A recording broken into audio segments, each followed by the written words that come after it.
Welcome back. And our third topic is Iran and the United States have agreed to hold talks.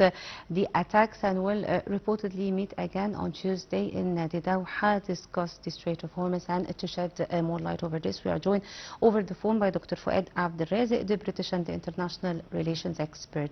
A very good morning to you, sir. Good morning to you, and thanks for having me. Thank you so much. What are the factors may have encouraged both Washington and Tehran to agree to suspend the attacks and return to the negotiations, in your point of view?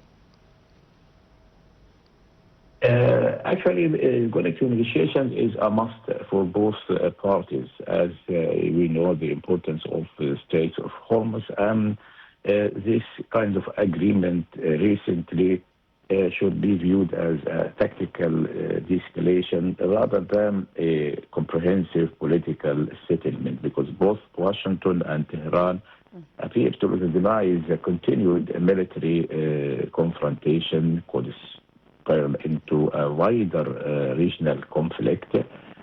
So returning to negotiations in Doha reflects a mutual desire to contain tensions while preserving each side's political position. Yeah. However, the success of these talks will depend on whether both parties are prepared to address the understanding of the agreement and understand to address the underlying disputes rather than simply oppose hostilities. This is why the importance of the talks. And the both parties actually are keen now to do this regarding the recent incidents that could have escalated better, but they now is in a better position than before. Well, Dr. Fouad, how does the Doha negotiating track differ from the previous rounds of the indirect U.S.-Iran talks? The talks actually, as we have heard, are more direct now than before, and these talks actually are even not very confirmed at this moment, and we didn't hear confirmation for Doha talks yet, but there is hope that it will go ahead.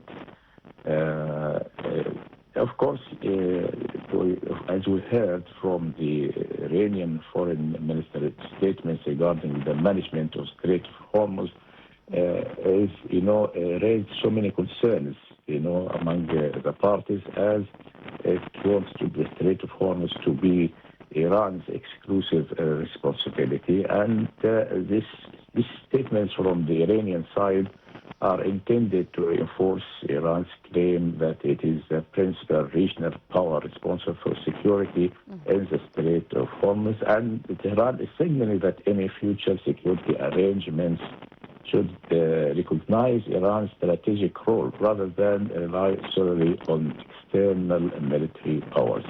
The remarks are also directed at domestic audiences, demonstrating that Iran remains committed to defending its sovereignty despite ongoing negotiations, but such situation might not be accepted by either the United States or the world powers, because they don't want any control on the part of Iran on the Strait of Hormuz or imposing tolls on the ships. But Iran is trying to maneuver a bit around this point by saying that we are not imposing tolls, but we are getting money for the services rather than as charges or tolls for passing through this very important waterway.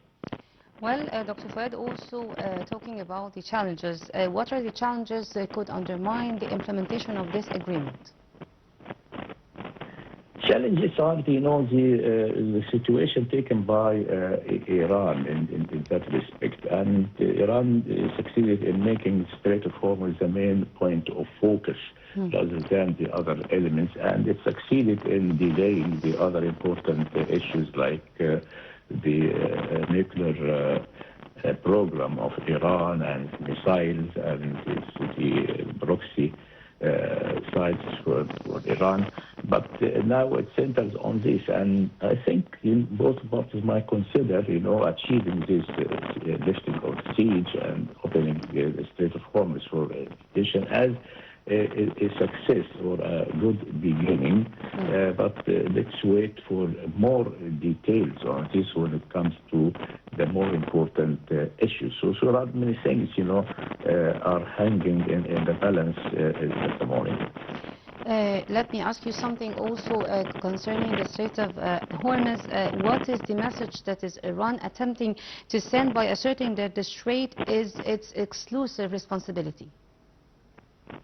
Yeah, as I just said now, this Iranian viewpoint is not accepted by even Oman, for example, didn't share this view, but it might share the view of, getting the money for services rendered. But this is not only the United States, even the Western countries are adamant not to leave Iran, control and make the Strait of Hormuz hostage to Iran, and it makes it as exclusive right to it, even with the share of Oman. But Oman makes it clear that it's not accepting, imposing tolls on the shipping on this waterway.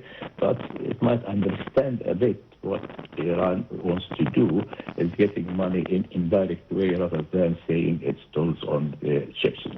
Well, Dr. Fouad, thank you so much for joining us, and thank you for your information. And Dr. Fouad Abdel Razek, the British and international relations expert, thank you so much. And as we said that we have talked about celebrating Egypt's 30th revolution for the 13th anniversary on June the 30th, and we have talked about the Foreign Minister Abdel Aati talking about Egypt's economy, and our third topic was talking about the Tehran and Washington negotiations.